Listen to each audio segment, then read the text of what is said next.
Bonjour, dans cette vidéo, nous allons voir la notion de contraposé et voir aussi son utilisation.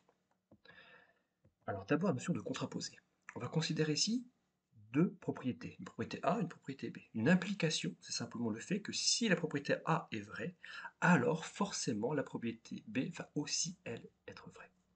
Un exemple simple, c'est, prenons comme propriété A, il pleut. Comme propriété B, le sol est mouillé. S'il pleut, alors forcément le sol est mouillé. Donc le fait qu'il pleuve implique le fait que le sol est mouillé. Donc voici une implication. La notion de contraposé, c'est qu'on va prendre l'implication A entraîne B et on va considérer la négation de la conclusion.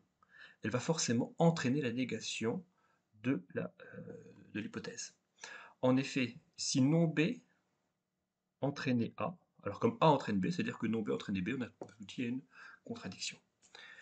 Et donc c'est la raison pour laquelle la contraposée, ça va être non B entraîne non A. Cette contraposée-là, si on prend l'exemple précédent, c'est on va prendre le contraire de la conclusion, le sol est mouillé, donc ici ça va être le sol n'est pas mouillé. Et alors, la conclusion sera le contraire de l'hypothèse de départ. Il pleut. Donc, si le sol n'est pas mouillé, alors il ne pleut pas. Voilà la contraposée de l'implication précédente. Maintenant, on va voir comment on va l'utiliser.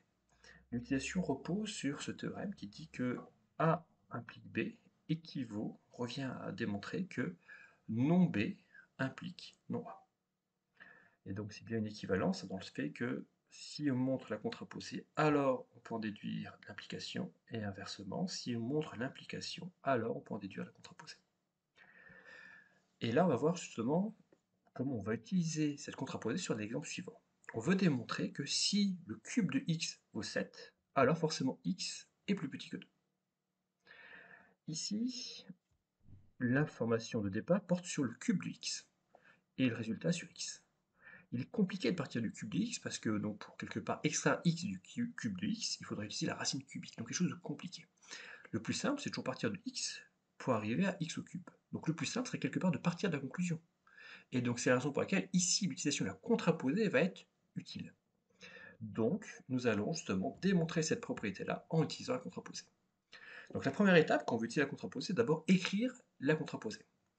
Donc la propriété qu'on cherche à démontrer, c'est si x au cube vaut 7, alors x est plus petit que 2.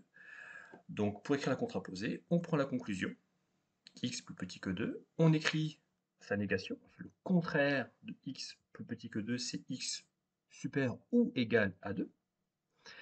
Et pour la contraposée, on va prendre l'hypothèse de départ qui était x égale à 7, et on va écrire ce contraire comme conclusion de la contraposée. Donc x différent de 7.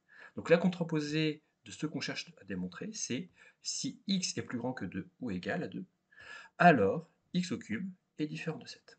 Donc maintenant, deuxième étape, ça va être de démontrer cette contraposée-là. Donc, on part de x supérieur ou égal à 2. Maintenant, comme on cherche à démontrer quelque chose sur le cube, naturellement, on va se dire qu'on va monter au cube les deux membres de l'inégalité. Comme la fonction cube est croissante, on retrouve bien le fait que l'ordre va être conservé. Donc x au cube va être plus grand que 2 au cube. Mais 2 au cube, c'est 8. Comme x au cube est plus grand ou égal à 8, forcément, il ne peut pas être égal à 7, puisque 7 est strictement plus petit que 8. Donc on a bien démontré que si x est supérieur ou égal à 2, alors forcément x au cube est différent de 7. On a donc démontré la contraposée. À partir de là, dernière étape de l'utilisation d'une contraposée, ça va être la conclusion.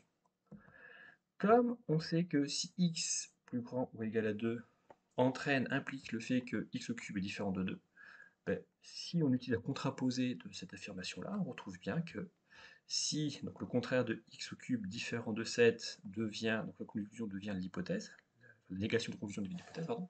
Donc si x au cube est égal à 7, alors on va prendre l'hypothèse de départ qui était x supérieur ou égal à 2, on prend sa négation, ça devient x strictement inférieur à 2, et ça devient la conclusion de notre résultat. Donc on a donc prouvé que si x au cube est égal à 7, alors forcément x est strictement plus petit que 2. Donc voilà la définition et l'utilisation de la contraposée. A bientôt.